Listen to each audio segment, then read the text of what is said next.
Oke, jadi Mimin nyoba nonton Made in Abyss. Kesan Mimin ya, wah nih anime tentang anak-anak ya. Petualangan anak-anak lucu banget. Jadi inget Pokemon sama Digimon ya. A few moments later. Sialan, apaan nih anime? Wah, darah keluar dari mana-mana. Woi, tolongin dia, woi. Wah, kenapa lu patahin tangannya? Niki, tidak. Halo guys, ketemu lagi sama Wong Anime, tempat pembahasan anime, manga, light novel, game, dan pop culture lainnya. Kalau kalian ingin Wong Anime terus mengupdate video-videonya, silahkan untuk like dan subscribe channel ini. Jangan lupa pula untuk berkomentar di kolom komentar di bawah. Oke, sebelum kita melanjutkan review anime ini, admin mau bertanya dulu. Ada yang pernah ditipu di sini? Siapapun yang pernah ditipu pasti tahu kalau betapa ngeselinnya ditipu, entah itu lewat penipuan papa minta pulsa ataupun cuma di prank doang. Intinya, anime ini ya sama anime penipuan. Gak percaya? Oke, sekarang ayo kita lihat cover sama sinopsis anime ini. Mari kita mulai dari sinopsisnya dulu ya. Riko hidup di sebuah panti asuhan di Osu, kota besar yang dibangun di sekeliling gua raksasa Abyss. Harusnya sih lubang raksasa, tapi biar aja lah. Cita-citanya adalah untuk mengikuti langkah ibunya menjadi seorang cave rider dan memecahkan berbagai misteri di Abyss. Suatu hari ketika dia menjelajahi Abyss, Riko menemukan robot manusia berwujud anak laki-laki. Gak ada yang aneh kan dari sinopsisnya? Biasa-biasa aja. Iya sih. Sekarang, ayo kita lihat covernya terlebih dahulu. Ceria kan? Ada dua anak saling gandengan tangan, terbang di atas, terus ada semacam gadis kelinci lucu di bawah. Pasti tayangan friendly dan bersahabat nih.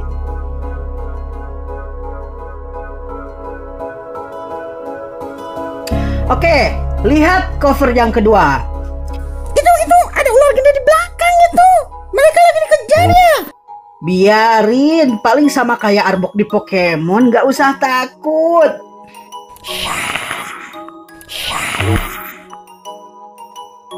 Tunggu, itu terluka tuh.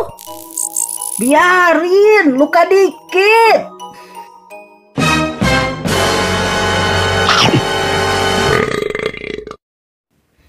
Tuh kan, benar, ada Pokemon lagi, tipe burung sekarang.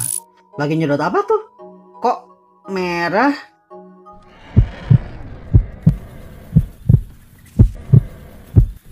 Heh? Enggak.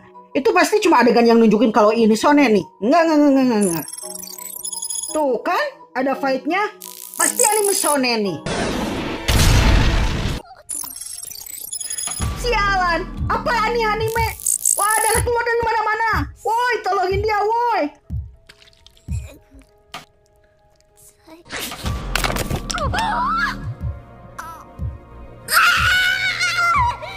Wah, kenapa lu patahin tangannya?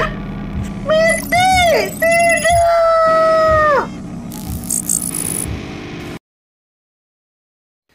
Anime psikopat macam apa ini? Gue bilang juga apa? Ya, jadi pendapat admin atas anime ini setelah nonton ya gitu deh. Gitu deh apa? Ya, mantep lah. Berdasarkan apa yang admin tonton, anime ini adalah anime anti-mainstream. Dan kebanyakan anime anti-mainstream itu memang anime bagus, walaupun gak semua sih. Bagi kalian yang belum tahu, anime ini menceritakan tentang Abyss, sebuah lubang raksasa dan dalam yang muncul di sebuah pulau dan mengandung berbagai macam artefak yang justru malah mendorong peradaban manusia untuk menjadi lebih maju. Dari mulai artefak yang bersifat teknologi oriented hingga artefak yang mengandung rahasia dari Abyss itu sendiri. Semuanya berusaha dicari dengan seksama oleh para petualang yang umumnya disebut dengan sebutan penjelajah atau sesuai dengan yang sinopsis tadi katakan, Cave Rider. Oke, mengenai Made in Abyss ini, admin mulai dari mana dulu ya? Baik, mari kita bahas lebih mendalam tentang unsur utama yang membentuk anime ini, yaitu Abyss. Dalam cerita ini, Abyss adalah sebuah lubang raksasa yang terbentuk secara alami yang memiliki logika layaknya planet asing yang tiba-tiba muncul di suatu pulau. Makhluk-makhluk di dalamnya berbeda dengan makhluk-makhluk normal yang muncul di permukaan. Begitu pula keadaan alamnya. Hal ini mendorong orang-orang yang tinggal di permukaan untuk menjelajahi Abyss dan menemukan misteri-misteri di dalam Abyss. Semakin dalam penjelajah masuk ke dalam Abyss, semakin berbahaya pula keadaan Abyss tersebut akibat fenomena alamnya, dan semakin ganas pula hewan-hewan yang menghuni kedalaman tersebut. Dan semakin parah pula efek fenomena alamnya terhadap tubuh manusia. Dari mulai makhluk yang bisa meniru teriakan minta tolong, hewan yang bisa memprediksi masa depan, hingga fenomena alam yang membuat darah keluar dari semua lubang tubuh. Semuanya hadir di tempat ini. Berbagai makhluk yang muncul di tempat ini begitu unik dan memiliki wujud dan kebiasaan yang menarik. Sehingga kalau misalnya kalian belum menonton anime ini, kalian mungkin akan menganggap kalau anime ini anime yang memiliki kesamaan dengan Pokemon atau Digimon. Sebagai contoh, coba lihat hewan yang satu ini. Hewan ini bernama Shroom Bear dalam versi bahasa Inggrisnya. Seekor beruang air yang membawa jamur kemana-mana di punggungnya. Mirip Pokemon ini ya, yang sama-sama bawa jamur di punggungnya. Rico, pemeran utama dari anime ini adalah seorang anak-anak berusia 12 tahun yang ketika penelusuran pertamanya sebagai penjelajah pemula diserang oleh ular raksasa, dan ketika dia terdesak oleh ular tersebut, dia diselamatkan oleh sebuah sinar laser yang setelah Rico telusuri berasal dari seorang anak yang memiliki struktur tubuh yang aneh.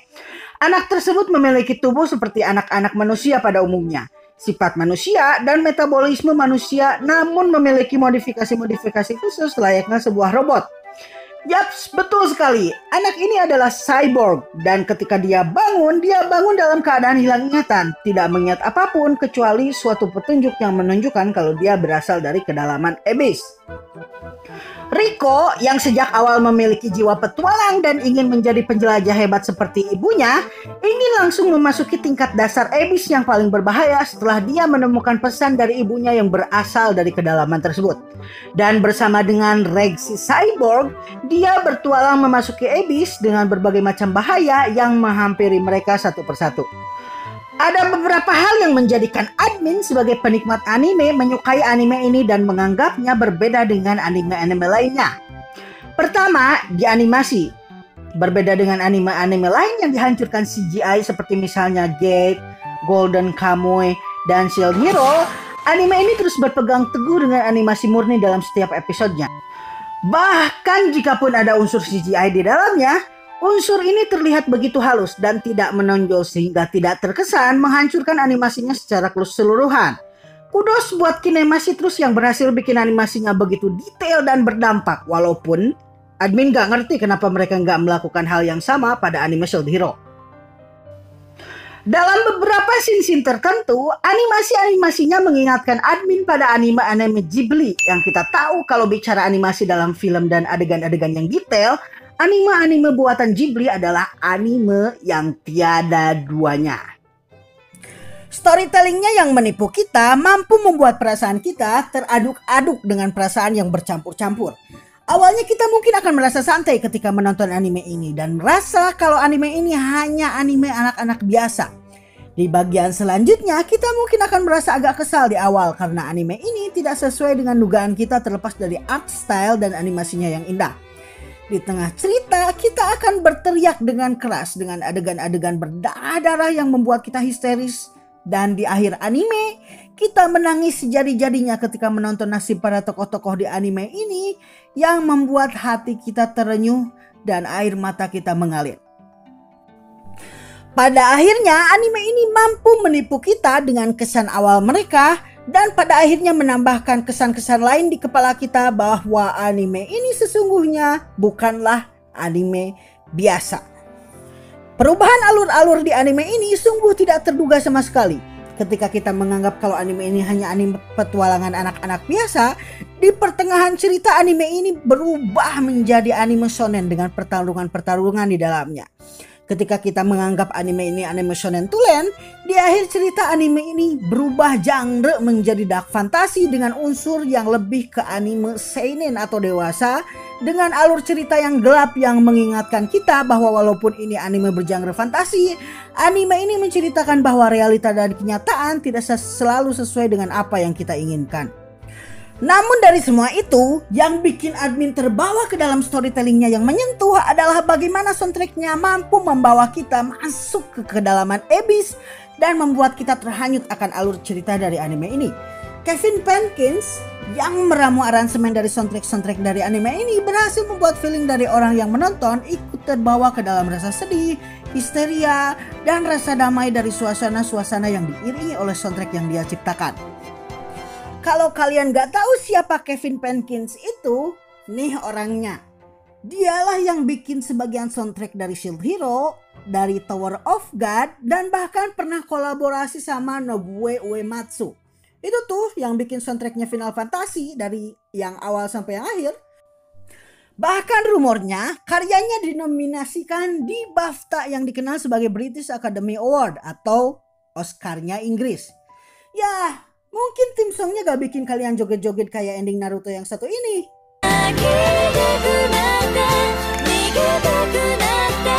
Tapi kalian pasti tahulah apa yang admin maksud.